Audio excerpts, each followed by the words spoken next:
আপনাদের এই বুড়োল গ্রামে প্রাইমারি নাই, আছে না নাই? আর এটা কি মক্তব? প্রাইমারির উন্নয়ন কল্পে মাহফিল হতে কোনোদিন কেন হয়নি?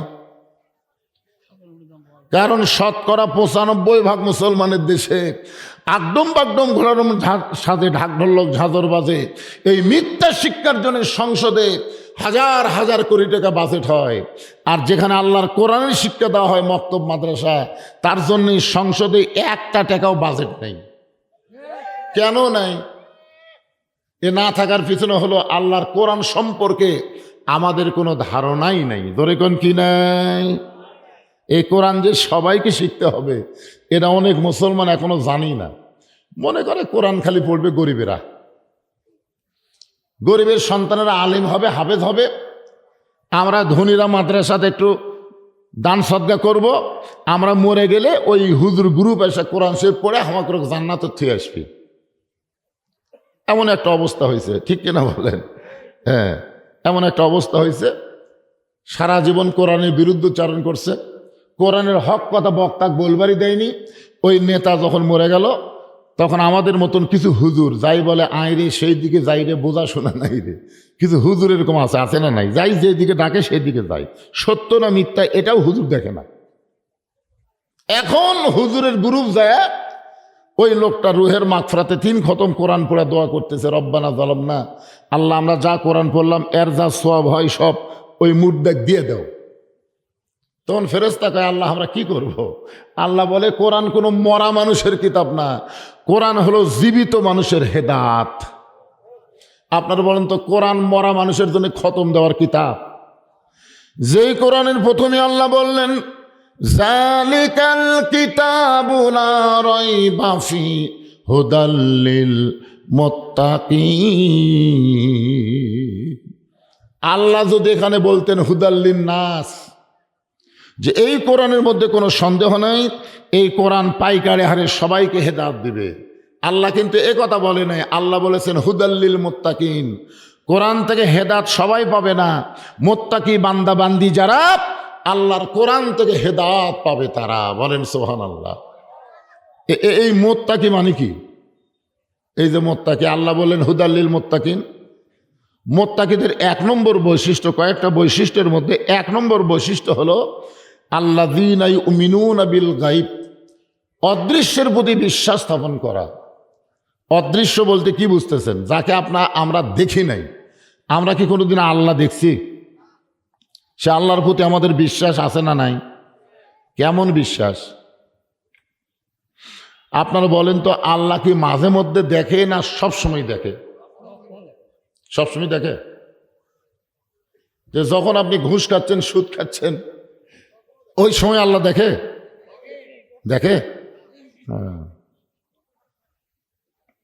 আসরের নামাজ পড়ে জমির ধান দেখবার গেছে, যা দেখে ওপর জমির পানি চলমল করতেছে, নিচে আর জমির পানি নেই। ওই চারিদিকে তাকায় দেখে কেউ নাই, আস্তে করে বসে বিসমিল্লাহ কয়ে জমির আল কাটছে। বিসমিল্লাহ কয়ে জমির আল কাটা ওই পানি দিয়ে হাত ধোছে, ধুই আবার দাঁড়ায় চারিদিকে তাকায় বলতেছে আলহামদুলিল্লাহ কেউ দেখেনি। লোকটা কিন্তু আসরের নামাজও পড়ছে, অথচ ওই লোকটা মুত্তাকি না। নামাজও হতে পারে কিন্তু লোকটা মুত্তাকি না। মুত্তাকি হবার গেলে তার ঈমান বলবে কেউ না দেখলো আল্লাহ দেখতেছে। ধরে কোন কথা ঠিক কিনা? কেউ না লিখলেও আমার 2 কান্দে 2 ফেরেশতা কিন্তু লিখতেছে। কি কোন লিখতেছে না? এখন আসেন এই কোরআন থেকে হেদায়েত নিতে গেলে কি হওয়া লাগবে? মুত্তাকি হওয়া লাগবে। এই মুত্তাকি সম্পর্কে আল্লাহ অন্য জায়গায় বললেন ইয়া আইয়ুহাল্লাযীনা আমানুত্তাকুল্লাহা হাক্কা তুকাতিহি ওয়া লা তামুতুন্না ইল্লা ওয়া আনতুম মুসলিমুন।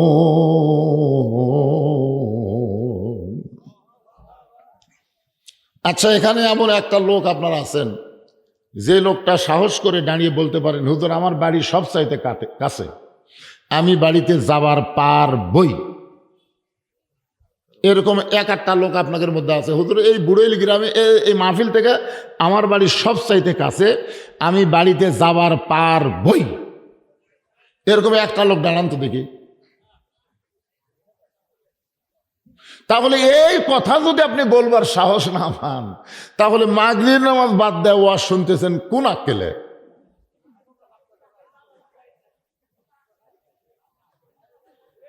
আপনি যে এশার নামাজ পর্যন্ত বাঁচবেন এ গ্যারান্টি আছে? এ কথাখান আছে? এই যে ছেলেবেলেরা দরজার ডাঁড়া থেকে ভুলকি মারতেছে আর চলে যাচ্ছে, ওরা মনে করতেছে আমার দাদা বেঁচে আছে, আমার বাপ বেঁচে আছে, আমি এত তাড়াতাড়ি। এরকে ঘুরতে ঘুরতে মৃত্যু হবে, ঘুরতে ঘুরতে এই শালারা মরবি। হ্যাঁ আসলে মরবি তো।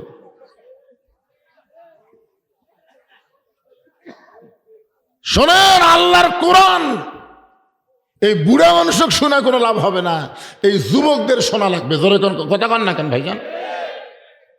মানুষের যখন চামড়া ঢিল হয় সে তো আল্লাহর সাথে মিল দিবি।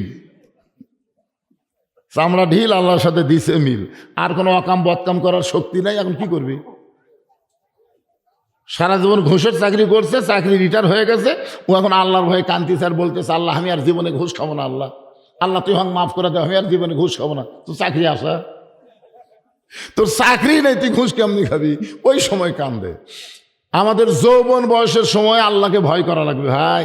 হাসরে ময়দান আল্লাহর সামনে যখন দাঁড়াবো, আল্লাহ প্রত্যেকটা বান্দা বান্দিকে বলবে তোমার শৈশবকালের কোনো হিসাব আমি আল্লাহ নিব না, তোমার বুড়াকালের কোনো হিসাব দেওয়া লাগবে না, খালি যৌবনকালের হিসাব দিয়ে জান্নাত যাও। আর সেই যৌবনকাল মেলাত ধরে রাস্তাত ধরে।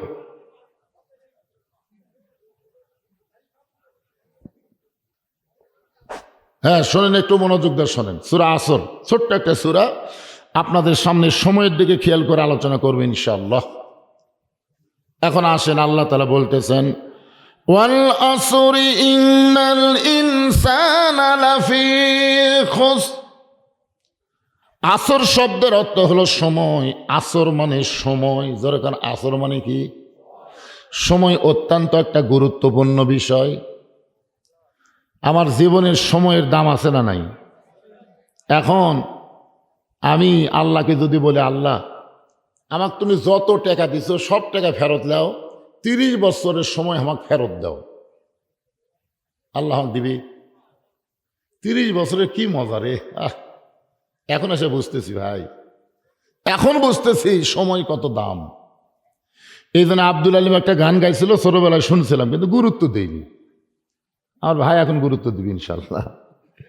মিশে মায়াই বন্দি থাইকা করলাম কত খেলা, পশ্চিমে তাকায়া দেখো তোমার ডুইবা গেছে বেলা, এক পলকের নাই ভরসা, এক পলকের নাই ভরসা, মিশে সকল আশা, কখন বুঝি দারুণ ঝড়ে ভাঙবে তোমার বাসা। সময় অত্যন্ত গুরুত্বপূর্ণ একটা বিষয়, যার কারণে আল্লাহ সময়ের শপথ করলেন। অল আসর, সময়ের শপথ। বর্তমান আপনাদের বুড়োইলে যে সময় চলতেছে, বর্তমান আপনাদের বুড়োইলের অবস্থা কেমন? বর্তমান সময়, এই সময় আপনাদের বুড়োইলের অবস্থা কি রকম? মাশাআল্লাহ। আচ্ছা, আপনাদের এই গ্রামের মেয়ে মানুষরা কি নর্মালে বাচ্চা নেয় না সিজার করে নেয়?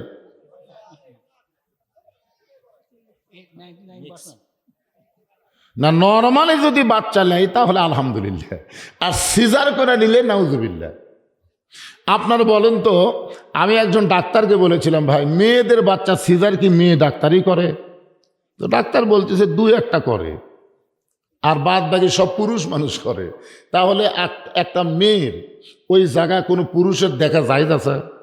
আমাদের দাদি নানিরা কি বলছে, দরকার হলো মরে বা মরে। কি বলবো প্রসবের কথা, মা বিনে সেই ব্যথা কেউ তো বুঝিবে না, মাজন ঠেকিয়া সন্তানের দায়, অকালে মা মারা যায়, কেন সে মায়ের ভক্তি করো না, এমন দরদি ভবে কেউ হবে না আমার মা গো। বর্তমান সময়ে সিজার করা বাচ্চাকে মোবাইল ছাড়া কান্না বন্ধ করা যায় না, এরা মোবাইল ছাড়া ভাতও খায় না। ধরে কর কথা ঠিক কিনা? এখন কোন কি নাউজুবিল্লাহ না আলহামদুলিল্লাহ? যেই বাচ্চা মোবাইল ছাড়া কান্না থামে না, মোবাইল ছাড়া ভাত খায় না, ই বড় হলে কি মাল হবে? বড় হলে কি হবে? একটু চিন্তা করার দরকার আছে না নাই ভাইজান? আল্লাহ রাসূল বলেছেন সময়ের গুরুত্ব দিয়ে 7 বছর থেকে নামাজের তালিম দাও, 10 বছর থেকে জোর করে নামাজ ধরাও। দিচ্ছেন আপনারা? 7 বছরের বাচ্চা মোবাইল দেখতে পাচ্ছে, ঠাস করে ছড়াই মসজিদ মসজিদে নিয়ে যাবেন, মসজিদে যদি খেলাধুলাও করে অসুবিধা নাই। 10 বছর থেকে জোর করে ওকে নামাজ ধরাবেন, সময়ের গুরুত্ব দিবেন ভাই। পরে আফসোস করে কোনো লাভ নেই। এই জন্য আল্লাহ বললেন ইন্নাল ইনসানা লাফি খুসর। ইন্না মানে নিশ্চয়, ইনসান মানে মানুষ, লাফি মানে ভিতরে, খুসরুন মানে ক্ষতি। একত্রে অর্থ হবে নিশ্চয় মানুষগুলো ক্ষতির ভিতরে। কে বলতেছেন? অথচ মানুষকে তৈরি করছেন কে? আল্লাহর যত সৃষ্টি আছে সবচাইতে উত্তম সৃষ্টির নাম কি? আচ্ছা, জানার পরে সবাই একটু জোরে বলেন তো, আল্লাহর যত সৃষ্টি আছে সবচাইতে দামি সৃষ্টির নাম কি? যে মানুষের কথা বলতে গিয়া অন্য জায়গায় আল্লাহ 4টা শপথ করলেন। শপথের পরে যেই কথা বলে সে কথার গুরুত্ব কম না বেশি? আপনারা বলেন তো, আল্লাহর কি শপথ করার দরকার আছে?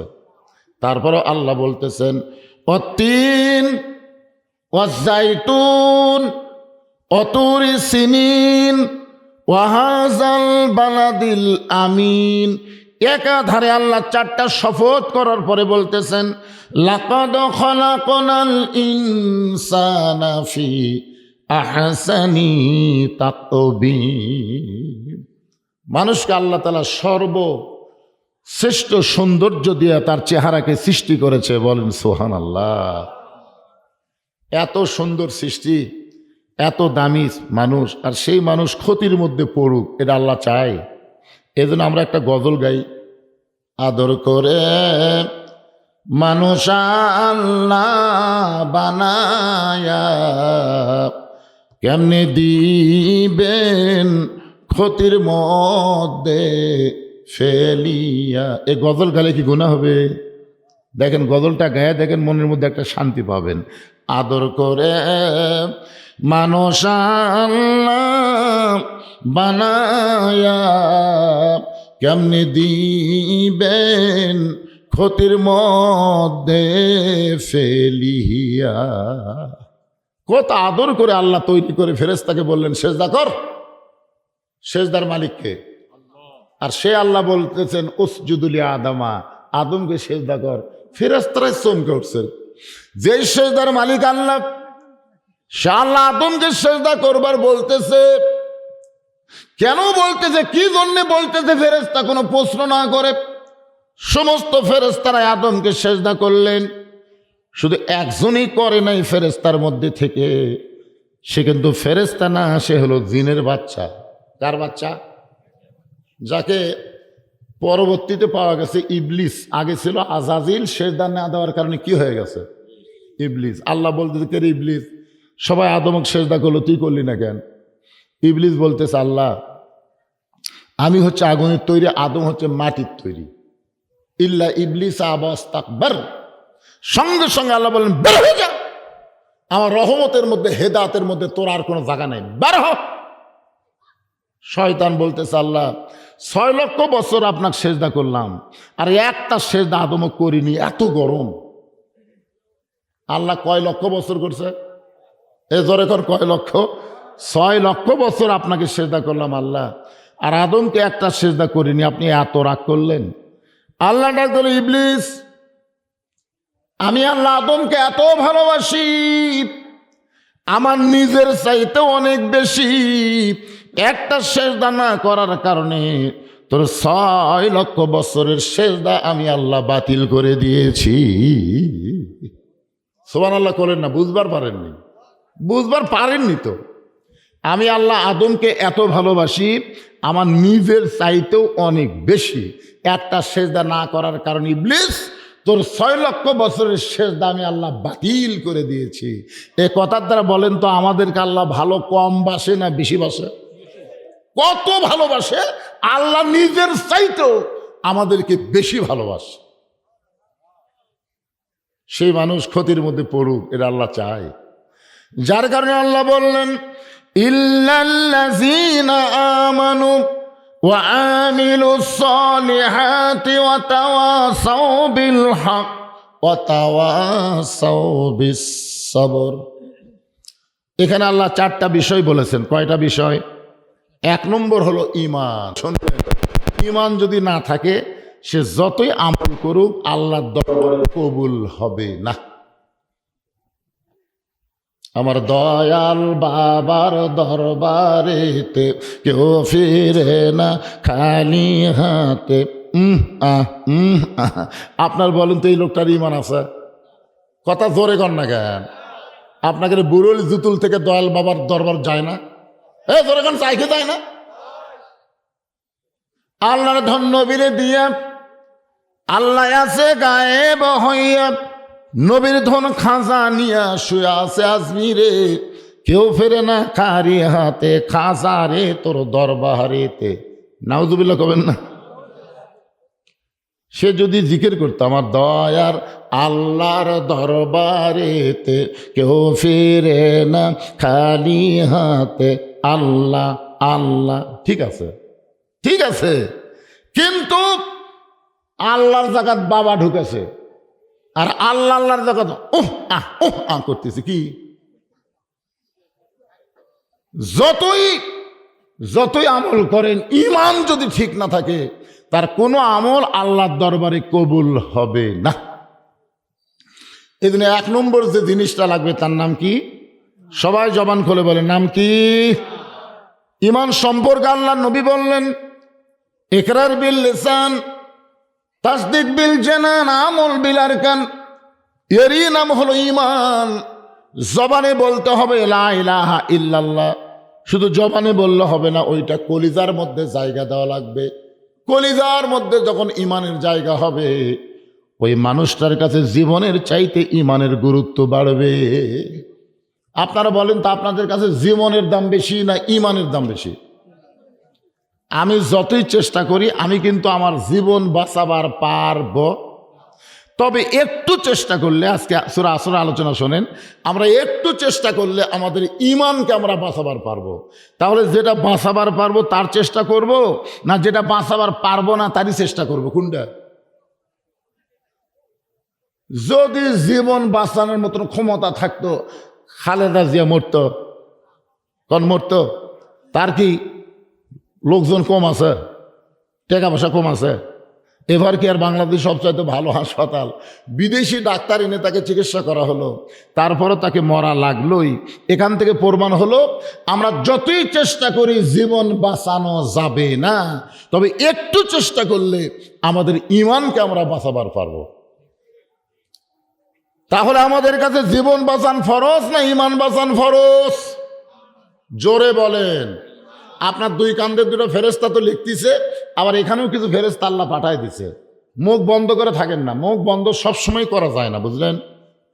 কিছু সময় মুখ বন্ধ করে থাকাই ভালো, এখন আবার মুখ খোলাই ভালো। তো এখন এই ঈমানটা হলো কলিজার মধ্যে যখন জায়গা দিবে, তখন তার অবস্থাটা কি হবে? তাই মৃত্যুর পরোয়া করবে না। যেরকম কিছুদিন আগে আমরা একজনকে দেখলাম, নাম হলো ওসমান হাদি। ধরে কোন নাম কি? নাম শুনছেন? ওসমান হাদির নাম শুনছেন?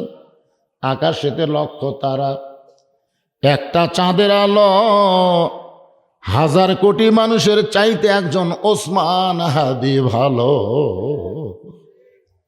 ওসমান হাদি সব সময় বলতো, আমি যে কোনো সময় মারা যাব। ওসমান হাদি যখন দুনিয়া থেকে বিদায় নিল, তার সবাই বলল, কোনোদিন সে 5 ওয়াক্ত নামাজ বাদ দেয় নাই, কোনোদিন কোরআন তেলাওয়াত বাদ দেয় নাই, এবং 5 ওয়াক্ত নামাজ ওসমান গনি জামাতের সঙ্গে আদায় করেছে। যেদিন তাকে হত্যা করা হলো, তার আগের নামাজ সে মসজিদে আদায় করে জনগণের কাছে গেছে, এমন সময় তাকে হত্যা করা হলো। এখান থেকে প্রমাণ হলো ওসমান হাদি মৃত্যুবরণ করে নাই। ওসমান হাদি সম্পর্কে আল্লাহ কোরআনে বলেন, ওয়ালা তাকুলু লিমান ইউকতালু ফি সাবিলিল্লাহি আমওয়াতুন বাল আহইয়াউ ওয়ালাকিন লা তাশউরুন। তাসদিক বিল জানান, কলিজার মধ্যে যখন ঈমান থাকবে। একজন আমিরকে, সাবেক আমির মতিউর রহমান নিজামী, নাম শুনছেন? তাকে উকিল বলতেছে, স্যার আপনি যদি রাষ্ট্রপতির কাছে বাঁচার দরখাস্ত লেখেন, তাহলে রাষ্ট্রপতি দয়া করে যদি আপনাকে মাফ করে দেয়, আপনার ফাঁসি কার্যকর হবে না। কারণ আপনি একটা দলের আমির, আপনার দিকে দয়া করেও আপনার ফাঁসি কার্যকর মাফ করে দিতে পারে। তো আপনি একটা দরখাস্ত লেখেন। তখন মতিউর নিজামী মুচকি মুচকি হাসতেছে। উকিল বলে, স্যার আপনি হাসেন কেন? বলতেছে, তাসদিক বিল জেনান, আমার কলিজার মধ্যে ঈমান আমাকে বলতেছে এই বাংলাদেশ হওয়ার পর থেকে 3 জন রাষ্ট্রপতি ক্ষমতা থাকা অবস্থায় মারা গেছে। কয়জন? একটা হলো শেখ মুজিবুর রহমান, একটা জিয়াউর রহমান, একটা জিল্লুর রহমান। যারা ক্ষমতা থাকতে নিজেরাই মরে যায়, কোনো ইমানদার তাদের কাছে জীবন ভিক্ষা চায় না। কারণ ইমানদারের জীবন নিতে পারে, দিতে পারে একমাত্র আল্লাহ। ধরে কোন কথা ঠিক কিনা? তখন উকিল বলতেছে, গোয়ারকির কারণে আপনার ফাঁসি হবে। নিজামী সাহেব মুচকে মুচকে হেসে বললেন যে, তোমরা বলতেছো আমার ফাঁসি হবে, কিন্তু আমার আল্লাহর কোরআন বলতেছে, আমার ঈমান বলতেছে আমার ফাঁসি হবে না। বলে, ফাঁসি যদি না হয় তাহলে আপনার কি হবে? বলে, ফাঁসি হয়তো দড়ি দিয়ে তোমরা দেখতে পাবা আমার গলায় লাগাইছে, কিন্তু দুনিয়া থেকে বিদায় নেওয়ার সঙ্গে সঙ্গে আল্লাহ তাআলা ঈমানদারদের জন্য 8টা জান্নাতের দরজা খুলে ধরেছে। তাসদিক বিল জানান, কলিজার মধ্যে যখন ঈমানের জায়গা হবে, ওই লোকটা জীবনের কোনো চিন্তাই করবে না, সবসময় ঈমানের গুরুত্ব দিবে। এরপরে আল্লাহর নবী বললেন, আমল বিল আরকান, ঈমান অনুযায়ী আমল করা লাগবে। সূরা আসরের 2 নম্বর বিষয় হচ্ছে ও আমিলুস সলিহা, নেক আমল করা লাগবে। আপনারা বলেন তো, ঈমান গ্রহণ করার পরে যে আমল না করলে ঈমান থাকেই না, সে আমলের নাম কি? 1 জন 2 জন কোন কেন? আপনারা বলেন যে ঈমান আছে, কিন্তু কোন আমল না করলে তার ঈমান থাকবে না? আপনি যদি রোজা না করেন, আপনাকে বেঈমান বলা যাবে না। আপনি যদি যাকাত না দেন, আপনাকে বেঈমান বলা যাবে না। আপনি যদি হজ না করেন, আপনাকে বেঈমান বলার কোনো সুযোগ নাই। কিন্তু আপনি যদি নামাজ না পড়েন, লা সালাতা লা ঈমানা, যার নামাজ নাই তার ঈমানই নাই। লা সালাতা লা দীনা, যার নামাজ নাই তার ধর্মই নাই। বাইনাল আবদি ওয়াল কুফরি তরকুস সালাত, বান্দা আর কাফেরের মধ্যে পৃথক করার জিনিসটার নামই হলো নামাজ। যারা নামাজ পড়বে তারা আল্লাহর বান্দা, আর যারা নামাজ পড়বে না তারা হলো কাফের। এরপরে রাসূল আরো মারাত্মক কথা বলেছেন, মান তারাকাস সালাত মুতাম্মিদান ফাকাদ কাফারা। ইচ্ছা করে মাগরিবের নামাজ যারা বাদ দিল, ইচ্ছা করে এশার নামাজ যারা বাদ দিল, একটা ওয়াক্ত নামাজ যারা বাদ দিল, অবশ্যই তারা আল্লাহর সঙ্গে কুফরি করলো। তাহলে ঈমানকে রক্ষা করতে গেলে যেই ইবাদত করা লাগবেই, সেই ইবাদতের নাম কি? আমাদের বাংলাদেশে নামাজ আছে? নাই কেন? আছে। আমার এক ভাই বলতেছেন আছে। আসলে এই রজব চাঁদেই কিন্তু আল্লাহ তাআলা নবীকে 5 ওয়াক্ত নামাজ দিয়েছিলেন। সেটা হলো নবুয়তের 10ম বছর। নবুয়তের কত বছর? 10ম বছর। বুঝতে পারতেছেন না? নবী হওয়ার 10 বছর পরে মেরাজ হয়েছে। তো এই নবুয়তের 10ম বছরে আল্লাহ নবীকে নামাজ দিলেন। এরপরে নবী 3 বছর মক্কা ছিলেন। নামাজ পাওয়ার পরে নবী কয় বছর ছিলেন মক্কায়? নবী মাঝে মধ্যে আল্লাহকে বলেছেন, আল্লাহ যত জায়গায় আপনি নামাজের কথা বলেন, প্রত্যেক জায়গায় বলেছেন আকিমুস সালাত, নামাজ কায়েম করো, নামাজ কায়েম করো। কিন্তু মক্কাতে বর্তমানে যে পরিবেশ চলতেছে, এই পরিবেশে নামাজ চোরের মতন চুপি চুপি পড়া যাচ্ছে, কিন্তু আজান দিয়ে জামাত করা নামাজ পড়ার পরিবেশ পাওয়া যাচ্ছে না। তো আমি কি করব? কায়েম কিভাবে হবে? তো আল্লাহ বলেন, হাবিব মক্কাতে আপনি হলেন ইমাম, আর আবু জেহেল হচ্ছেন নেতা। আপনার মতন ভালো মানুষ যতদিন ইমাম থাকবে, আর আবু জেহেলের মতন জালেম যতদিন নেতা থাকবে, ততদিন নামাজ পড়া যাবে, কিন্তু নামাজ কায়েম করা যাবে না। নামাজ কায়েম করতে গেলে আপনাকেই ইমাম হওয়া লাগবে, আপনাকেই সমাজের নেতা হওয়া লাগবে। একই ব্যক্তিকে ইমাম এবং নেতা হওয়ার পারলে নামাজ কায়েম হবে। বর্তমানে বাংলাদেশে নামাজের খবর কি?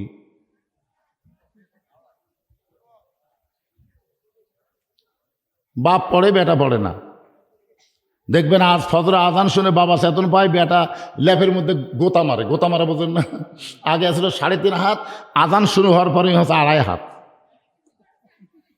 আজান দেওয়ার আগে কিন্তু 3.5 হাত ঠিকই ছিল, যে আজান শুনবে না। জয় একটা বন্ধু ফেসবুক চলাছে, আর আজান ভালো লাগবে? যে আজান শুরু হয়েছে আস্তে আস্তে ল্যাপ মাথার উপর দিচ্ছে, পাও বার হচ্ছে, পাও টানে বুকের কাছে থুছে। বাপ যাওয়ার সময় জানলাতে তাকে দেয়, কে রে?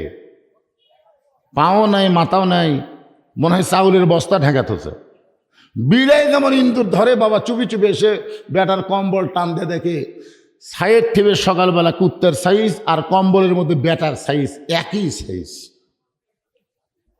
এখন বলেন বাবা নামাজ পড়ে, বেটা নামাজ পড়ে না, দাদা নামাজ পড়ে, নাতি নামাজ পড়ে না, স্বামী নামাজ পড়ে, বউ নামাজ পড়ে না। এই নামাজ পড়া দিয়ে আমরা জান্নাতে যাবার পারব? কারণ জান্নাতে যাইতে গেলে আল্লাহ বলেছেন, কু আনফুসাকুম ওয়া আহলিকুম নার। জাহান্নামের আগুন থেকে যদি বাঁচতে চাও, তাহলে তুমি শুধু ভালো হলে চলবে না, তোমার আহাল পরিবার সবাইকে নিয়ে জাহান্নাম থেকে বাঁচার চেষ্টা করো। ভাইজান, আমার এই ভাইটা যেটা বলছে হুজুর নামাজ আছে, এটা হলো জুমার নামাজ। কোন নামাজ? এই লাইলাতুল মিরাজে আল্লাহ যে নবীকে 5 ওয়াক্ত নামাজ দিল, এর মধ্যে কিন্তু জুমার নামাজ নাই। এর মধ্যে কিন্তু জুমার নামাজ নাই। জুমার নামাজের গুরুত্ব আর 5 ওয়াক্ত নামাজের গুরুত্ব আকাশ পাতাল তফাৎ। এই 5 ওয়াক্ত নামাজ সম্পর্কে হাদিস লা সালাত লা ঈমানা, যার নামাজ নাই তার ঈমান নাই। এটা জুমার নামাজ না। জুমার নামাজ আল্লাহ নবীকে কখন দিছে আপনারা জানেন? লাইলাতুল মিরাজে কিন্তু আল্লাহ নবীকে জুমা দেয়নি, জুমার নামাজ দিছে মদিনা যখন রাষ্ট্র হয়ে গেল, তখন আল্লাহ তাআলা পবিত্র শুক্রবারে জুমার নামাজ, জোহরের নামাজকে তুলে নিয়ে জুমার নামাজ দিয়ে দিল। ধরে করেন সুবহানাল্লাহ। হ্যাঁ, তো জুমার নামাজ কি প্রতিদিন না সপ্তাহে একদিন? তো আপনারা সপ্তাহে একদিন জুম্মা পড়াই নামাজের দায়িত্ব আদায় করে চাচ্ছেন?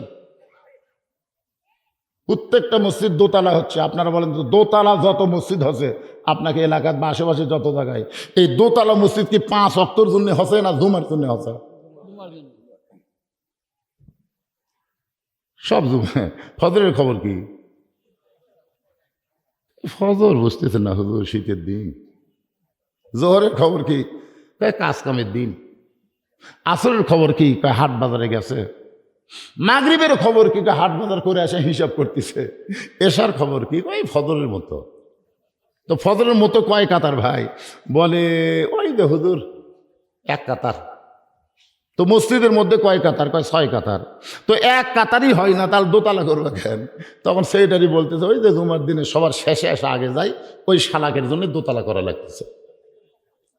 এরা কিন্তু মুসল্লি না, এরা হলো শালা। তাও সেক্রেটারির কাছে এরা শালা, কিন্তু আল্লাহর কাছে এরা শালাও না। আল্লাহ বলতেছেন, ফাওয়াইলুল লিল মুসাল্লিন আল্লাযীনা হুম আন সালাতিহিম সাহুন আল্লাযীনা হুম ইরাউন ওয়া ইয়ামনাউনাল মাউন। একজন আমাকে বলে, হুজুর জুম্মার নামাজ সম্পর্কে আল্লাহ কিছুই দিবে না। আমি বললাম, আল্লাহ হচ্ছেন লা তাকনাতু মির রাহমাতিল্লাহ। আল্লাহ বলছেন আমার দয়া থেকে তোমরা নিরাশ হয়ে না। কথা কার? আল্লাহ হয়তো হাসন ময়দানে বলবে, যারা 5 ওয়াক্ত পড়ো নাই, খালি জুম্মা পড়ছো, সবার শেষে আগে গেছো, আমি আল্লাহ দয়া করে তোমাকে জান্নাত দিলাম, যাও। তখন জুম্মা আল্লাহ রাজা খুশি হবি ভাই। তারা জান্নাতে যাওয়ার কথা শুনে এক দৌড়ে জান্নাতের দরজা যায়, দেখবে বিশাল একটা তালা দেওয়া। জুম্মা পাটি বলবে, আল্লাহ জান্নাত দিলেন, তালা দে। খুঁজে দেখ চাবি তোর কাছে আছে। ওরা খুঁজে দেখবে একটা চাবি আছে, ওই চাবিটা তালার মধ্যে ঢুকবে কিন্তু ঘুরবি না। জুম্মাওয়ালারা বলবে, আল্লাহ চাবি তো পেলাম, তালার মধ্যে ঢুকলো কিন্তু ঘোরে না যে। আল্লাহ বলবে, তালার মধ্যে 5টা দাগ আছে, তোকে চাবির মধ্যে 5টা দাগ থাকা লাগবে, দাগে দাগে মিল হবে, কুট্টুস করে খুলে দেবে। এখন দেখ তো চাবির খবর কি? তখন চাবি বের করে করবে, আল্লাহ আমাকে চাবি তো তেলা, আমাকে চাবির মধ্যে 5টা দাগ নেই। কিসের দাগ? আল্লাহ বলবেন 5 ওয়াক্ত নামাজের দাগ। 5 ওয়াক্ত নামাজের দাগ, তালার মধ্যেও 5টা দাগ, দাগে দাগে মিল হবে, কুট্টুস করে খুলে যাবে, আমাকে দাগ নাই। আল্লাহ তখন বলবে যে জান্নাত দেখে ফেরত আইন। যারা শুধু জুম্মা মারতেছেন, 5 ওয়াক্ত পড়েন না, এরা জান্নাত দেখতে পারবেন আল্লাহর দয়াতে, কিন্তু ভিতরে ঢুকতে পারবেন না। ভিতরে ঢুকতে গেলে 5 ওয়াক্ত দরকার আছে না নাই? এ দরকার আছে না নাই? আসসালাতু মিফতাহুল জান্নাহ, নামাজ হচ্ছে বেহেশতের চাবি। তাই সমস্ত যুবকদেরকে অনুরোধ করতেছে, বাজান নামাজ কায়েম করা লাগবে, নামাজ আদায় করা লাগবে। ইমানকে যদি রাখতে চাই, 1 নম্বর নেক আমল। নামাজ ছাড়া ইমানকে রাখার কোনো উপায় নাই। আমরা যারা পুরুষ মানুষ, আমরা যারা এখানে বসে আছি পুরুষ মানুষ, ইমানকে রক্ষা করার আমাদের 1 নম্বর নেক আমল হলো নামাজ। আর পর্দার অন্তরালে যে সমস্ত মা বোনেরা বসে বসে আওয়াজ শুনতেছে, ওনাদের ইমানকে রক্ষা করার জন্য 1 নম্বর নেক আমল কিন্তু নামাজ না। মেয়েদের জন্য ইমানকে রক্ষা করার 1 নম্বর নেক আমলের নাম হলো পর্দা। পুরুষের জন্য 1 নম্বর হলো নামাজ, আর নারীদের জন্য 1 নম্বরের নাম কি? সবাই জোরে কন, আরো জোরে। পর্দা যদি না থাকে, মায়েদের একটা ইবাদত আল্লাহর দরবারে কবুল হবে না। আমার মায়েরা মনোযোগ দিয়ে শোনেন, মাথার চুল বেচা খান, আর মরার পরে 5 কাপড় দিবি। মেয়েরা মরে গেলে কয় কাপড়? 5টা কাপড়। কোন কোন জায়গায় দেয় আপনারা জানেন? 3টা কাপড় পুরুষের মতোই মেয়েদেরকে পরায়, আর 2টা অতিরিক্ত কাপড়, একটা হলো সিনাবান, একটা হলো মাথা বান। তাহলে মরার পরে যে মেয়ের মাথা বান্ধার কাপড় থাকে, আর জীবিত অবস্থায় সেই মেয়ে যদি পর পুরুষের কাছে মাথার চুল বেচা খায়, মরার পরে ওর মাথা বান্ধে কোনো কাম হবে? কতক্ষণ কোনো কাজ হবে? কোনো কাজ হবে না। আমার মায়েদের জন্য 1 নম্বর ইমানের পরেই 1 নম্বর নেক আমলের নাম হলো পর্দা। ধরে বলেন, নাম কি? গভীর রাত্রে হযরত আলী ঘুম থেকে চেতন পাইছে। চেতন পাওয়ার কারণ হলো খাদিজাতুল কুবরা নবীর ডান হাত কারা বুকের মধ্যে নিয়ে ছোট বাচ্চার মতন কাঁদতেছে। রাসূল বলে, খাদিজা কান্দার কারণ কি? খাদিজা বলতেছে, রাসূলুল্লাহ, যে কোনো সময় আমার মৃত্যু হবে, যে কোনো সময় আমার মৃত্যু হবে, আমার জন্য কি কোনো খোঁজ খবরে আল্লাহ আপনাকে দেয় নাই? আল্লাহ রাসূল বলে, খাদিজা, এই দুনিয়াতে 10 জন পুরুষকে আল্লাহ জান্নাতের সার্টিফিকেট দিছে, আবার 10 জন নারীকেও আল্লাহ জান্নাতের সার্টিফিকেট দিয়েছে। খাদিজা বলতে, হুজুর, আমি শুধু এতদিন জানতাম 10 জন পুরুষকে আল্লাহ জান্নাতের সার্টিফিকেট দিছে, কিন্তু 10 জন নারীকেও দিছে, এইটা তো আমি জানি না। আল্লাহ রাসূল বলে, আমিও জানি না, আল্লাহ পাক আমাকে জানায় দিছে। ধরে কোন সুবহানাল্লাহ। কারণ আপনি আমার হাত ধরে কান দিচ্ছেন, মরার আগে একটা সুখবর শুনবার চাচ্ছেন, এই জন্যে আল্লাহ তাআলা 10 জন নারীকেও জান্নাতের সার্টিফিকেট দিয়েছে। পুরুষের মধ্যে 1 নম্বর হলো হযরত আবু বকর, আর নারীদের মধ্যে 1 নম্বর হলো খাদিজাতুল কুবরা। পুরুষের মধ্যে 1 নম্বর জান্নাতের সার্টিফিকেট যিনি পাইছেন তার নাম কি? হ্যাঁ, হযরত আবু বকর। আর নারীদের মধ্যে 1 নম্বর খাদিজাতুল কুবরা। আল্লাহর নবী বললেন, পুরুষের মধ্যে 2 নম্বর হলো ওমর, 3 নম্বর ওসমান, 4 নম্বর আলী, 5 নম্বর আব্দুর রহমান ইবনে আওফ, 6 নম্বর হলো জুবাইর, 7 নম্বর তালহা, 8 নম্বর সাদ ইবনে আবি ওয়াক্কাস, 9 নম্বর আবু সাইদ, 10 নম্বর হলো ওবাদা ইবনুল জাররাহ। এই 10 জনই হলেন আশারে মুবাশশারা। রাসূল আস্তে করে খাদিজার কাছে বসে বললেন, খাদিজা, আপনার মনের অবস্থা কি? কই, সেই খুশি, আমি 1 নম্বর জান্নাতি হুজুর, খুশি না? আল্লাহ রাসূল বলেন, ঠিক আছে, আপনি যদি 1 নম্বর জান্নাতি হন, তাহলে উমরকে পুরুষের মধ্যে 2 নম্বরে আল্লাহ জায়গা দিছে, নারীদের মধ্যে 2 নম্বর কাকে দিলে ভালো হয়? খাদিজা বলতে, হুজুর আপনি কম। রাসূল বললেন, আমি জানি, কিন্তু আপনার কাছে একটু শুনবার চাই, কারণ মেয়েদের ব্যাপারে আপনার আমার চাইতে ধারণা বেশি, মেয়েরাই মেয়েদেরকে বেশি চেনে। ধরে কোন কথা ঠিক কিনা?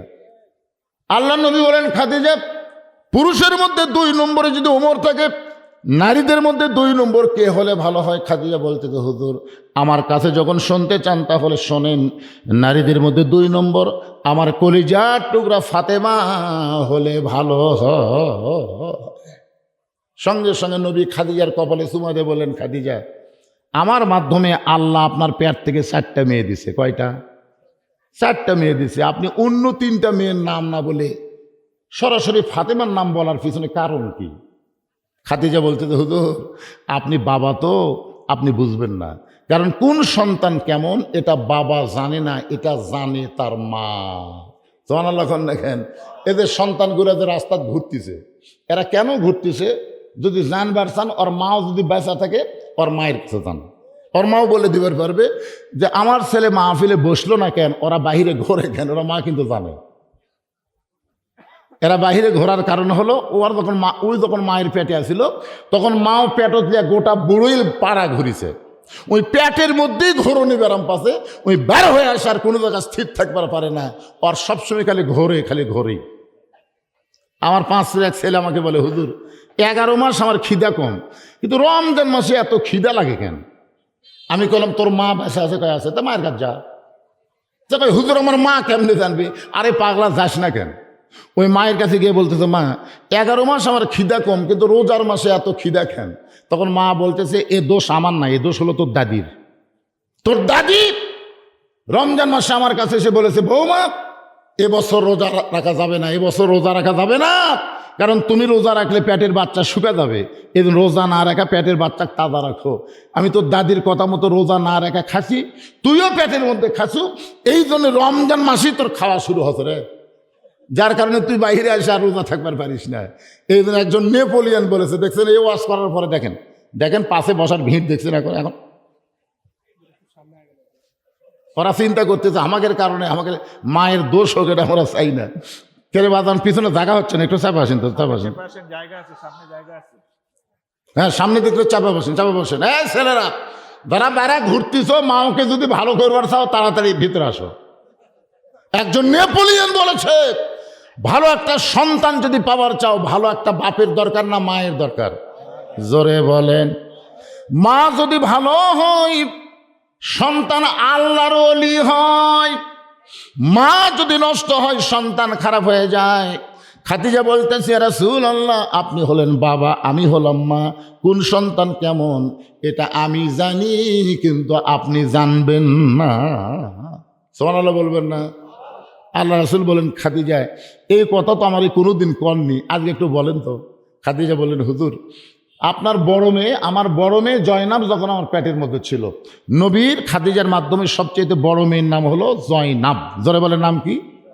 জয়নাব যখন আমার পেটের মধ্যে ছিল, তখন আমার পেট উঁচা হয়েছিল, আমার পেটের ওজন বেড়ে গেল এবং প্রসব ব্যথা আমার হয়েছে। জয়নাব যখন ভূমিষ্ঠ হলো, তখন আমার প্রসব ব্যথা হয়েছে। আমার দ্বিতীয় মেয়ে রোকেয়া যখন আমার পেটের মধ্যে ছিল, আমার পেট উঁচু হয়েছিল, পেটের ওজন হয়েছিল, রোকেয়া ভূমিষ্ঠ হওয়ার সময় আমি প্রসব ব্যথা পাইছি। কুলসুমা যখন আমার পেটের মধ্যে ছিল, আমার পেট উঁচা হয়েছিল, আমার পেটের ওজন বেড়ে গেল, কুলসুমা ভূমিষ্ঠ হওয়ার সময় আমি প্রসব ব্যথা পাইছি। কিন্তু আল্লাহর শপথ করে বলতে যে ফাতেমা যখন আমার পেটের মধ্যে আসলো, তখন আমার পেটটা উঁচু হইল, কিন্তু পেটের কিন্তু ওজন হইল না। ওই ফাতেমা যখন দুনিয়াতে ভূমিষ্ঠ হইল, ওই আল্লাহর শপথ করে বলতেছি, আমি খাদিজার কোনো প্রসব ব্যথা হয় নাই। আমি তাকায় দেখি ফাতেমা দুনিয়াতে এসেছে তার 2টা হাত দিয়ে তার ইজ্জত ঢাকা অবস্থায়। আমি মা হইয়াও এখন পর্যন্ত ফাতেমার ইজ্জত কোনোদিন দেখতে পাইনি। আমি সেদিন থেকে মনে করেছি এই ফাতেমা সাধারণ কোনো মেয়ে না। আমাকে যখন আল্লাহ 1 নম্বরে জান্নাতে রাখলো, তাহলে ফাতেমাকে আল্লাহ যেন 2 নম্বর আসন দিয়ে দেয়। ওমর ফারুক যেমন পুরুষের মধ্যে 2 নম্বর, আমার কলিজার টুকরা ফাতেমাকেও আল্লাহ যেন 2 নম্বরে জায়গা দেয়। নবী আমার ছোট বাচ্চার মতন কান্না শুরু করে দিলেন। খাদিজা বলতেছে, রাসূলুল্লাহ আপনি কি জন্য কান্দেন? আল্লাহ নবী বলেন, খাদিজা আপনার ফাতেমা তো জান্নাতি নয়, আপনার ফাতেমা তো জান্নাতি নয়, আপনার ফাতেমা তো জান্নাতি নয়। খাদিজা কাঁদতে কাঁদতে বলে, হুজুর আমার ফাতেমা যদি জান্নাতি না হয়, তাহলে ফাতেমার খবর কি? রাসূল বললেন, জান্নাতি নারীদের নেত্রী। আপনার তো সুবহানাল্লাহ করলেন, কিন্তু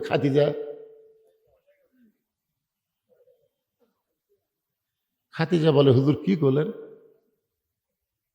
আমি হলাম 1 নম্বর জান্নাতি, আর আমার পেটের মেয়ে হলো জান্নাতি নারীদের নেত্রী। আল্লাহ রাসূল বললেন, জান্নাতে যখন আল্লাহ আপনাকে দিবে, তখন আপনাকে ফাতেমার অধীনে থাকা লাগবে। খাদিজা বলল, হুজুর এটা হয় না, এটা হয় না। মা হয়ে মেয়ের অধীনে সর্বপ্রথম আপনার হাতে আমি ঈমান গ্রহণ করছি। খাদিজা বলতেছে সর্বপ্রথম আল্লাহ নবীকে যিনি নবী বলে স্বীকৃতি দিচ্ছেন তার নাম কি? জোরে বলেন না কেন? বউ হইয়া স্বামী নবী স্বীকার করা ইয়ার কি মনে করতেছেন? 42 বছর ওয়াজ করতেছি, এখন পর্যন্ত আমার বউ আমাকে হুজুরি স্বীকার করে না। হ্যাঁ, একদিন 1000 টাকা দিয়ে বললাম খালি একবার হুজুর কও, একবার খালি হুজুর কও, টাকা হাতে লাগালে হাসে না। হাসো কেন? বলে জনগণ আপনাকে চিনে না তাই হুজুর কয়। কিন্তু আমি চিনি না, হুজুর হয় এতই সহজ। নিজের বইয়ের কাছে হুজুর হওয়া গেল না, আর আল্লাহ নবীকে সর্বোত্তম নবী বলে স্বীকার করলেন তার বউ। তার মানে বোঝা গেল যাকে তাকে মানা যাবে না, একজনকেই অন্ধভাবে মানতে হবে, তিনি হলেন আমাদের নবী। কথা কন না কেন ভাইজান? হ্যাঁ, আমি অনেক মাহফিলে 3টা কথা বলি। 1 নম্বর কথা হলো, ভালো ডাক্তারের বইয়ের সিজার লাগে না।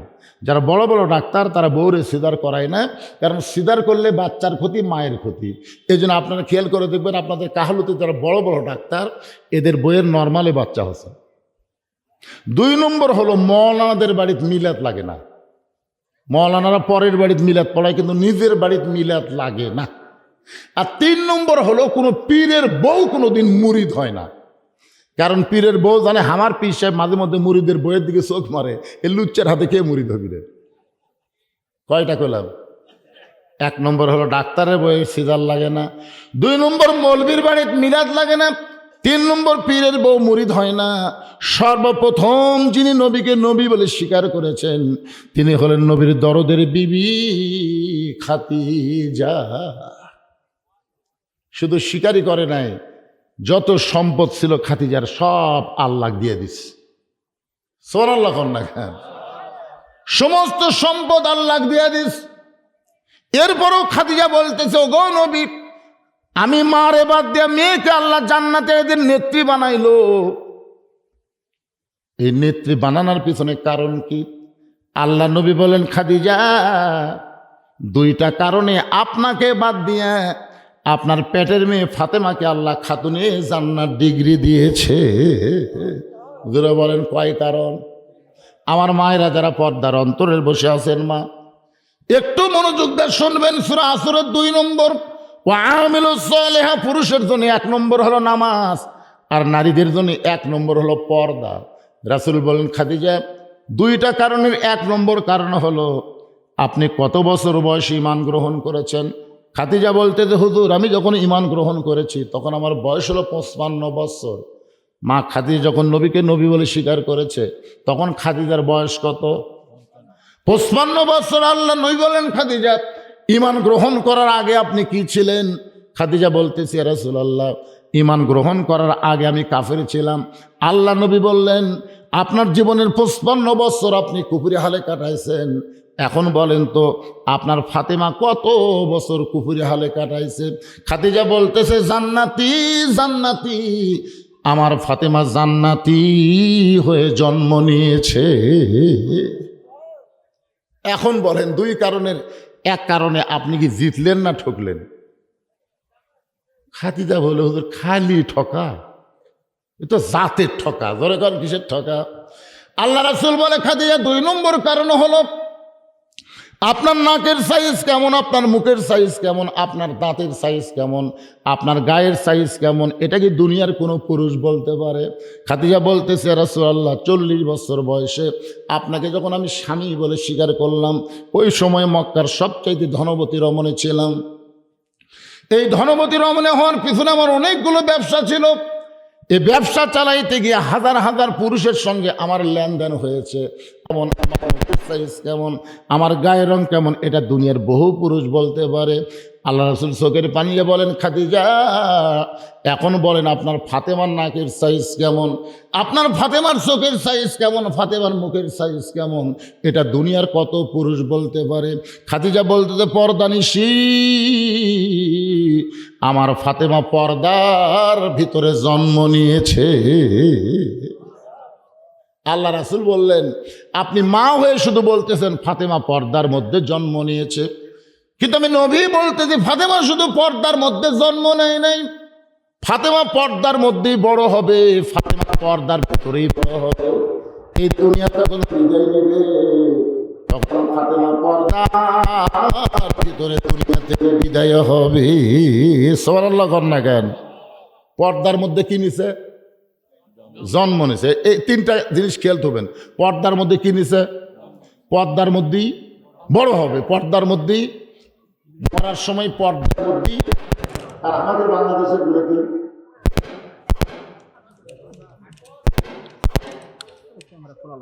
এরা মরার পরে পর্দা করবে, খাটনি পর্যন্ত চাদর দেয়। খাটনি মেয়ে মানুষের সবাই বলবে মেয়েদের লাশ দেখা যায় না, সবাই ফটো দিবে মেয়েদের লাশ দেখা যায় না। তো মেয়েদের জেতা দেখা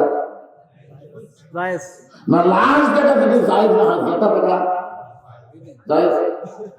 এবার চাদর দিয়ে খাটনি ঢাকা দেবে, এমন ভাবে ঢাকা দিতে ফেরেশতা এসে বলতেছে আল্লাহ এই মেয়ে যখন জেতা ছিল তখন গোটা বুড়ির বাবার ঘুরিতে বুড়ি এলাকা ঘুরছে, মরার পরে 5 কাপড় দেওয়া খাটনি ঢাকবে যেন চাদর দিয়ে।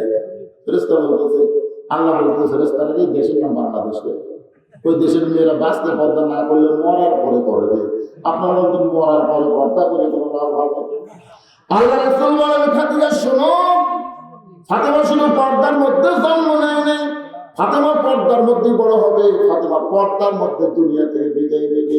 যেদিন ফাতেমা বিদায় নেবে সেই দিন ঘরের মধ্যে চোখের উপরে বসে কাঁদতেছে, মাথা নিচে করে হযরতের ঈশার নামাজ পড়ে ঘরের মধ্যে ঢুকে দেখে ফাতেমার চোখ দিয়ে টপ টপ করে পানি পড়তেছে। হযরতের থুতুনির তলে এভাবে হাতটা দিয়ে বলে, ফাতেমা আজকে আপনার কি দুঃখ, এমন করে কেন কাঁদতেছেন? ফাতেমা বলে, স্বামী গো, আল্লাহ তাআলা আমার দোয়া কবুল করেছে। আলী মুচকি মুচকি হাসাবে পাগলি। আল্লাহ দোয়া কবুল করার পরে মানুষ কি কোনোদিন কাঁদে? ফাতেমা বলে, স্বামী কি দোয়া করেছে আপনি কি শুনবেন না? আলী বলে, ফাতেমা তুমি কি দোয়া করলা? ফাতেমা বলতেছে, আল্লাহ তাআলা পর্দার মধ্যে আমার মৃত্যু দিবে। আলী আরো করে হাসে বলে, মৃত্যু কয়?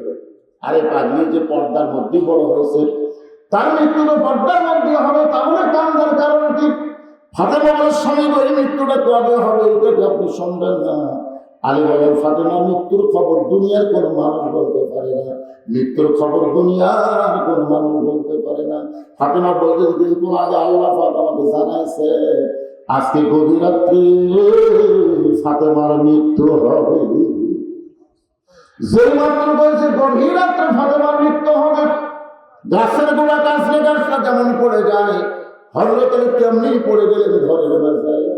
ফাতেমা 2 হাতে চোখের পানি মুছে মুচকি হেসে স্বামীকে সান্ত্বনা দেওয়ার জন্য, যে মেয়েটা গভীর রাত্রে মৃত্যুবরণ করবে সে মেয়েটা চোখের পানি মুছে মুচকি হেসে স্বামীর মাথা কানা উড়াতে বলবে, কপালে একটা চুমা দেওয়া, স্বামী গো এমন করে আপনি কাঁদবেন না, কারণ এই দুনিয়া থাকার জায়গা না, আসলে যাইতে হবে। আপনার বলেন তো এর চাইতে সত্য কোনো কথা আছে যে আসলে এই কথাটা তো আমাদের মনে নেই, এই কথাটা, এই সত্যি কথাটাই আমাদের মনে নেই। বারবার কি দেখে কি দেখে 6খানা ভিত্তি ছিল, 3তলা আছে, বারবার খাবে উপর থাকে 2 কাণ্ড ফেরেশতাকে আল্লাহ এর কাণ্ড থামা থাকবে না, এর কাণ্ড থামা থাকবে না। আল্লাহ কেন এই লোকটা নিচতলা, তার জায়গা হলো 1 তালা না, জায়গা হলো নিচতলা, ওরকম 2 তালা নিচতলা থাকবে, আর সে লোকটা বারবার 6 তালা থাকে। কি মানুষ? আল্লাহ বলতেছে আসলে যাওয়ার আগে যাওয়ার কথাটা ভুলে গেছে। আজকে যারা আমরা এখানে বসে আছে ভাই ভাই, সত্যি করে এই জিনিসটাকে স্বীকার করে দেন, থাকা যাবে? আমি যেই বলবো আসলে, আপনার সবাই বলবেন যাইতে হবে, আসলে। কিন্তু যদি ডাক পড়িবে কবে? এই গানের মধ্যে কি বলতেছেন? কিন্তু যেদিন ডাক পড়িবে কবর মাঝে যাইতে, জোগাড় কিছু করছো বন্ধু তার মাঝে বিচাইতে। কবে ডাক পড়বে আমরা জানি, যে কোনো সময়। আমরা যদি বলি কবে, আপনারা বলবেন যে কোনো সময়। কবে? তার মানে এখান থেকে বাড়ি যাওয়ারও গ্যারান্টি এই সবাই করে কর না, কারণ বাড়ি যাওয়ার গ্যারান্টি। ফাতেমা বলেন, স্বামী গো, আমি আমার বাবার মুখে শুনেছি, পৃথিবীর 2টা ডিগ্রি আপনাকে আল্লাহ দান করছে। ধরে করেন কয়টা? স্বামী বলতেছে, স্বামী কপালে চলে গিয়ে সান্ত্বনা দিয়ে বলতেছে, আমার বাবার মুখে শুনেছি 1 নম্বর ডিগ্রি হলো আপনি হলেন পৃথিবীর সবচেয়ে বড় বীর। 2 নম্বর ডিগ্রি হলো আপনি হলেন পৃথিবীর সবচেয়ে বড় জ্ঞানী। আপনার বলেন তো হযরত আলীর চাইতে বড় বীর দুনিয়া থেকে আসবে? হযরত আলীর চাইতে বেশি জ্ঞান দুনিয়া থেকে হবে? তাহলে আপনি এত বড় জ্ঞানী হয়ে, এত বড় বীর হয়ে বড় বড় ভাবে রাখতে পারেন, এটা শুনে আপনি পড়ে গেলেন। কারণ দুনিয়া তো থাকার জায়গা না, যাওয়াই লাগবে। তো যাওয়াই যখন লাগবে, এই বুঝতে আমাদের মনের মধ্যে আসা লাগবে। স্বামী, আমি চলে যাওয়ার পরে আমার 3টা চাওয়া পুরো করা লাগবে। আলী কান্দার বলে, ফাতেমা দুনিয়াতে গরিব ছিলাম বলে তুমি কিছুই চাইবা না, মরার পরে তুমি কি চাইবা ফাতেমা? আপনারা বলেন তো, হযরত আলী দুনিয়াতে ধনী ছিল না গরিব ছিল? একদিন আল্লাহ নবী ফাতেমার ঘরে যায়, দেখে ফাতেমা মাটির দিকে তাকায়, চোখের পানি টপ টপ করে পড়তেছে। আল্লাহ রাসূল এই দৃশ্য দেখে, নিজের মেয়ে কাঁদতেছে, এই দৃশ্য দেখলে বাবার কি হবে? আর আল্লাহ রাসূল ফাতেমাকে একই ভালোবাসেন। রাসূল আমার মুখকে হারিয়ে দিয়ে ফাতেমার হাতটা এক টানে কাছে না একটা চুমা দিয়ে বললেন, মা আমার দিকে একবার তাকায়। তো ফাতেমা আসিল যে চোখের পানি মুছে বাবার দিকে দিয়ে তাকায় আছে। রাসূল দেখে ফাতেমার 2 চোখের নিচে কালিমা পড়ে গেছে। আল্লাহ রাসূল বলেন, মা তোমাকে খুবই সুন্দর লাগতেছে, তুমি চোখের তলে সুন্দর দিয়েছ। ফাতেমা কান ধরে বলে, বাবা আমি চোখের নিচে সুরমা দেইনি বাবা, আজ কয়েকদিন হল না খাওয়ার কারণে আমার চোখের নিচে কালিমা পড়ে গেছে। আল্লাহ রাসূল বলেন, ফাতেমা আল্লাহর ঘরে কাউকে যদি সিজদা দেওয়ার হুকুম থাকতো তাহলে তোকে বলতাম আলীর পায়ে সিজদা কর। আচ্ছা, কোন কথার কি উত্তর? ফাতেমা যে বলতেছে, বাবা কয়েকদিন না খেয়ে থাকার কারণে আমার চোখের তলে কালিমা পড়ে গেছে। ফাতেমা যেন কিছু বলবার চায়, এই সময় রাসূল বললেন, ফাতেমা আল্লাহর ঘরে কাউকে যদি সিজদা করার হুকুম থাকতো তাহলে তোমাকে বলতাম আলীর পায়ে সিজদা করো। বলতো সিলুনাল হায়াতাদ দুনিয়া ওয়াল আখিরাতু খায়রুন ওয়া আবকা। ও ফাতেমা, দুনিয়ার শান্তির জায়গা না, কষ্ট করে দুনিয়াদারি করো, স্বামীকে খুশি করো, আল্লাহ তোমাকে আখিরাতের মধ্যে সুন্দর করে তোমাকে সাজায় দিবে। ধরে করছো। ফাতেমা বললেন, বাবা এখন থেকে না খেয়ে থাকবো আর কোনোদিন আপনাকে কষ্ট আমি দেখানোর চেষ্টা করবো না। হযরত আলী ঘুম থেকে চেতন পায়া দেখে হাসান হোসেন বাম পাশে ঘুম পাড়তেছে, ডান পাশে হাসান হোসেন ঘুম পাড়তেছে, বাম দিকে তাকায় দেখে তার বোন ফাতেমা নাই। গভীর রাত্রে হযরত আলী চিন্তায় পড়ে গেল। হাসান হোসেন ঘুম পাড়ে, কিন্তু ওদের মা গেল কোথায়? দরজায় গিয়ে তাকায় দেখে কালো চাদর মাথায় দিয়ে ফাতেমা জোরে জোরে হাঁটতেছে। হয়তো নিরাপদ দূরত্ব বলে ফাতেমার পিছনে পিছনে রওনা দিল। আল্লাহ নবী যে ঘরে ঘুমাই, ওই ঘরের জানালার পাশে ফাতেমা বলতেছে, বাবা আজকে যদি আমার মা দুনিয়াতে থাকতে, বাবা আমি মায়ের কাছে আমার কষ্টের কথা বলতাম, কিন্তু আমার মা খাদিজা দুনিয়া থেকে বিদায় নিয়েছে, যার কারণে আমার মা নাই। বাবা আমি তোমার জানলার কাছে বড় কষ্ট নিয়েছি, মেহেরবানি করে একটু দরজা খুলে দাও। আল্লাহ নবী যখন ফাতেমার জন্য দরজা খুলে দেয়, ফাতেমা যখন নবীর ঘরে ঢুকছে, এমন সময় হযরত আলী জানলার পাশে সে কানটা লাগিয়ে শুনতে চাই ফাতেমা আপনার মধ্যে কি গল্প হয়। ফাতেমা বলতেছে, বাবা মেহেরবানি করে একটু বাতি জ্বালাও, বাবা মেহেরবানি করে একটু বাতি জ্বালান। আল্লাহ নবী যেই মাত্র ঘরের মধ্যে বাতি জ্বালাইছে, সঙ্গে সঙ্গে ফাতেমা 2টা হাত বাবার দিকে বাড়ায় দেয়। নবী বাচ্চা আলোতে দেখতে পায় হাতের তালু আছে কিন্তু চামড়া নাই, 2টা হাত বসতে টুকরার মতন হয়ে গেছে। ফাতেমা বলতেছে, বাবা আমার হাতের অবস্থা দেখলে আমার স্বামী বড় কষ্ট পাবে, আমার হাসান হোসেন খাওয়া দাওয়া বন্ধ করে দিবে। এই জন্য আপনাকে চাইছি বাবা, শত কষ্টের মধ্যেও থাকলে আমার মা নাই, আমি কাকে করবো বাবা?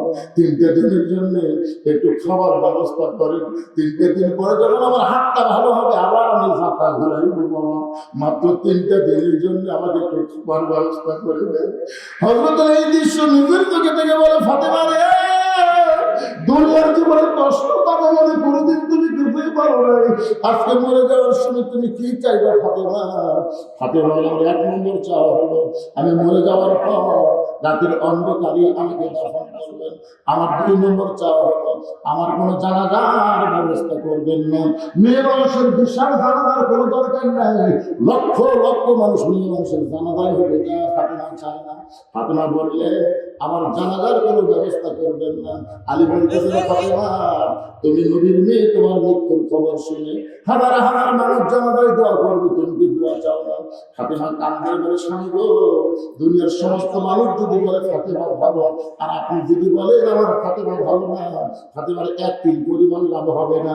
আর দুনিয়ার তামাম মানুষ যদি বলে ফাতেমা খারাপ আর আপনি যদি বলেন আমার বউ ফাতেমা ভালো, স্বামীর সার্টিফিকেট আল্লাহ তাআলা ফাতেমার জন্য 8টা জান্নাতের দরজা খুলে দিল। স্বামী আমি মরে যাওয়ার পর আমার 3টা চাওয়া হলো আমার লাশটা খাটনিতে তুলবেন না। আমি হাতে হিসাব করে দেখলাম 4 জন পুরুষ মানুষ আমার খাটনি কান্দে নেবে, এমন 4 জন পুরুষ দুনিয়াতে নেই। আমার বাবা যদি দুনিয়াতে জীবিত থাকতো মরা মেয়ের লাশের খাটনি বাবা কান্দে নেওয়ার পারত, কিন্তু 6 মাস আগে আমার বাবা দুনিয়াতে বিদায় নিয়েছে, আমার খাটনি কান্দে নেওয়ার পারবে না। আমার হাসান হাসান এত ছোট, এরা মায়ের লাশের খাটনি কান্দে নেওয়ার পারবে না। তো স্বামী আপনি শুধু আমার লাশটা কান্দে করে নিয়ে ওই জান্নাতুল বাকির পূর্ব কোণে সবুজ রঙের একটা বাতি জ্বলবে, ওই বাতি বড় বড় আমাকে দাফন করবেন। আমার কবর খুঁড়তে যদি আপনার কষ্ট হয় তাহলে আপনার এখন তো আপন বন্ধুকে বলবেন সে যেন ফাতেমার কবরটা গোপনে খনন করে দেয়। হযরত আলীর বন্ধু আবু জাহল গিফারি গোপনে কবর খুঁড়তে খুঁড়তে এক সময় আবেগে বলে ফেলেছে কবর রে, দিনের বেলায় কবর না করে রাতের বেলা কেন কবর খুঁড়তেছি? তুই কি জানিস রে কবর তোর মধ্যে এমন একজন মেয়েকে দাফন করা হবে, আল্লাহ নবীর মেয়ে হওয়ার পরে নবী তাকে মায়ের মতন সম্মান করেছে। এই কবর খবরদার বেয়াদবি করবি না, তোর মধ্যে এমন একজন বিবিকে কবর দেওয়া হবে তার স্বামী কবর রে, খবরদার বেয়াদবি করবি না। কোদাল মারতে মারতে হঠাৎ বলতেছে কবর রে, তোর মধ্যে এমন একজন মাকে রাখা হবে যার 2টা সন্তান জান্নাতি যুবকদের সন্তান হবে, খবরদার কবর বেয়াদবি করবি না। এই কথা বলে আমাদের বিষয়ে আবার তখন কোদাল মারতে চাই, হঠাৎ কবরের মধ্যে থেকে আওয়াজ আসতে থাকো জ্বর। এই কবরকে সাবধান না করে বরং যারা কবরের মধ্যে আসবে তাদের সাবধান করো। কার মা কার মেয়ে কার বিবি এইটা কবর দেখবে না, কবর দেখবে যদি আমল ভালো হয়, কবরের পাথেও যদি কবরে আনতে পারে এই কবর জান্নাতের বাগান হয়ে যাবে। আর কবরের পাথেও জোগাড় করে যদি না করে কবরে আসে তাহলে কবরকে আল্লাহ জাহান্নামের গর্ত বানায় দিবে।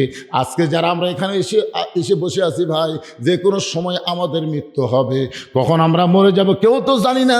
এই ফোরকানিয়া মাদ্রাসার উন্নতি কল্পে আজকের মাহফিল, এই মাদ্রাসার মহব্বতে কবরের পাথর হিসাবে এখানে 10টা 1000 টাকা, 20টা 1000 টাকা, 5টা 1000 টাকা, এমনকি না পারলেও এই মাদ্রাসা একটা কোরআন শরীফ বাবদ 500 টাকা বাপ মা রুহের মাগফিরাতে দান করবেন, 500 টাকা দান করবেন, একটা কোরআন শরীফ দান করার সওয়াব আল্লাহ বাপ মার কবরে দিবে। আমি বলেছি 20,000, 10,000, 5,000, 5টা কোরআন শরীফ, 10টা কোরআন শরীফ, এমনকি একটা কোরআন শরীফ 500 টাকা দিলে পৃথিবীর শ্রেষ্ঠ দান একটা কোরআন দান করার সওয়াব আল্লাহ আপনাদের দিবে। যাদের বাপ মা কবরে গেছে, যাদের নিজকেও কবরে যাইতে হবে যে কোনো মুহূর্তে, কবরের পাথেও জোগাড় করার জন্য পৃথিবীর শ্রেষ্ঠ দান নবীর মাদ্রাসায় একটা কোরআন। আপনাদের কাছে চাইলাম 500 টাকা, একটা কোরআন শরীফ বাবদ যে আগে দিবে আর দেখা দেখে যত মানুষ দান করবে প্রত্যেকটা মানুষের দানের একটা সওয়াবের অংশ আল্লাহ তাকে দিয়ে দিবে। এই জন্য আগে ওটা কিন্তু সবাই পারে না, আগে লাভটা উঠবে এটা সবাই পারে না। কোরআন শরীফ কিন্তু বাকিতে বিক্রি হবে না, লগত এই লেখা চলবে না, বাকি কোরআন শরীফ বেচা হয় না, বাকি কোরআন শরীফ বেচা। হ্যাঁ লিয়ে আসেন ভাই, লিয়ে আসেন, লিয়ে আসেন।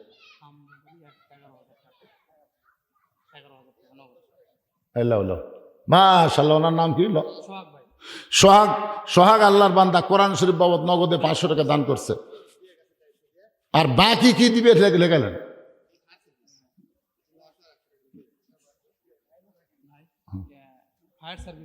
ফায়ার সার্ভিসরা দিছে 1000 টাকা। আর তাহলে ওটাও 2 কোরআন শরীফ বাবদ 1000, ওটা আবার 500 টাকা দিল। আর 11,000 কে দিছে? ফরিদপুর। কোন ফরিদপুর? ও ফরিদপুর থাকে আমজাদ হোসেন। 11,000 টাকা দান করেছে। আল্লাহ তার এই বিশাল দানকে কবুল করুক, জোরে করে আমিন। আচ্ছা, এই যে দান না করে যে লাভ দিয়ে উঠতেছেন, আপনার বাড়ির যাওয়ার গ্যারান্টি আছে?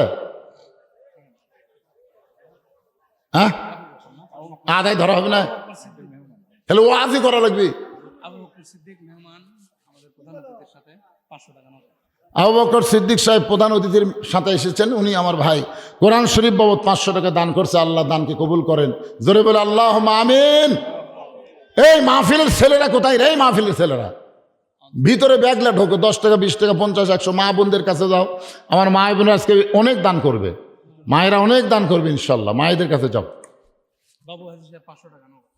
বাবু হাজি সাহেব কোরআন শরীফ বাবদ নগদে 500 টাকা দান করছে। আল্লাহ তার দানকে কবুল করেন, আল্লাহুম্মা আমিন। আজকের মাহফিলের সভাপতি সাহেব আসেনি, সোহেল রানা আসেনি, সভাপতি আসে নাই সোহেল রানা সাহেব। জনাব আলহাজ মোহাম্মদ আব্দুল লতিফ পরামানিক, উনি আচ্ছা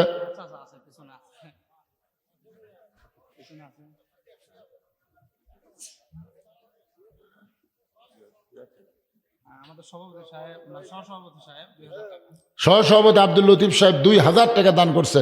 আল্লাহ তার দানকে কবুল করুক, জোরে কান আমিন। জোরে বল আল্লাহুম্মা আমিন।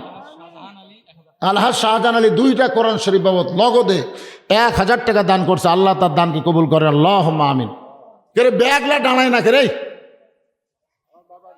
ব্যাগলা ভিতরে দাঁড়াও। বাবার জন্য, বাবার জন্য হারুন রশিদ কোরআন শরীফ বাবদ 500 টাকা দান করছে। আল্লাহ হারুন রশিদ দানকে আল্লাহ আপনি কবুল করেন, আল্লাহুম্মা আমিন। ছোট বাচ্চার বড় আম্মা মারা গেছে, কোরআন শরীফ বাবদ 500 টাকা দান করছে। আল্লাহ বড় আম্মার কবরকে জান্নাতের টুকরা বানায় দেন, আল্লাহুম্মা আমিন। ভাইজান, আপনাদের বাপ চাচা দাদা দাদি মারা যায়নি, রুহের মাগফিরাতে এই ফোরকানিয়া মাদ্রাসা একটা কোরআন শরীফ বাবদ 500 টাকা দান করেন। পৃথিবীর শ্রেষ্ঠ দান, শ্রেষ্ঠ দান। কোরআনের উপরে কোনো দান আছে? পকেটের টাকা থেকে কী হবে? কবরের পাথেও দোকাল করেন, যেটা দিবেন ওটাই আপনার কবরে পাথেও হবে। মাদ্রাসা কিয়ামত পর্যন্ত চলবে, আমি আপনি থাকবো না কিয়ামত পর্যন্ত। এজন্য সবাই যে ব্যাগলা নামছে ব্যাগের মধ্যে দিয়ে দেন, যে যা পারেন পকেট থেকে বার করেন, শয়তান যেন ধোকা না দেয়।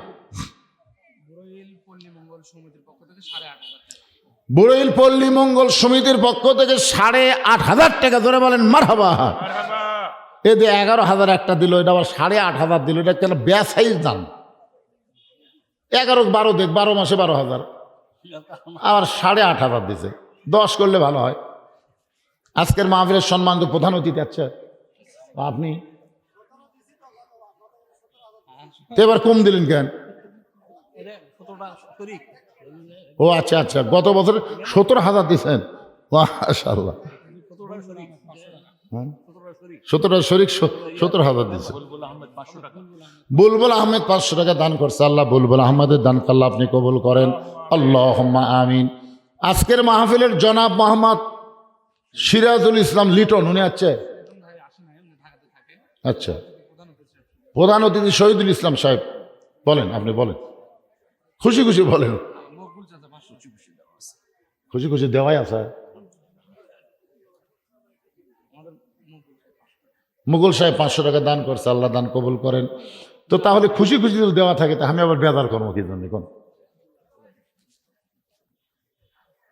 আপনার কি প্রধান অতিথির দানের অঙ্ক শুনবার চান না? আপনারা খুশি খুশি চুপ থাকবেন, শুনবেন? কথা কয় না রে ছেলে পেলে, তোমরা কথা কয় না রে।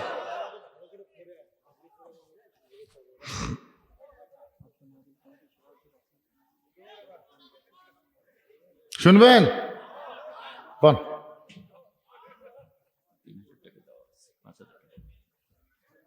আজকের মাহফিলের সম্মানিত সভাপতি সাহেব 5,000 টাকা। আসতে করলেন কেন? মারহাবা।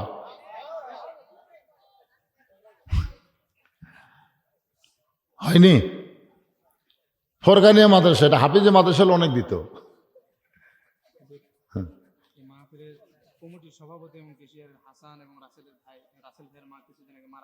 হাসান এবং রাসেলের মা কিছুদিন আগে মারা গেছে। রুহের মাগফিরাতের জন্য, মায়ের দয়া, ভালোবাসায় 2000 টাকা দান করেছে। আল্লাহ মায়ের কবরকে জান্নাতের টুকরা বানায় দেন। জোরে কান আমিন। রনি 2000 টাকা দান করবে। প্রবাসী রনি 2000 টাকা দান করবে। আল্লাহ রনির দানকে আল্লাহ আপনি কবুল করেন। আল্লাহুম্মা আমিন। সবাই একটু আল্লাহর জিকির করেন। লা ইলাহা, জোরে লা ইলাহা ইল্লাল্লাহ, লা ইলাহা ইল্লাল্লাহ, লা ইলাহা ইল্লাল্লাহ, লা ইলাহা ইল্লাল্লাহ, লা ইলাহা। আচ্ছা, মাদ্রাসার ফোরকানিয়া মাদ্রাসার সভাপতিকে, মাদ্রাসার সভাপতি, মাদ্রাসার কমিটি নাই? দিয়ে দিচ্ছেন আপনি?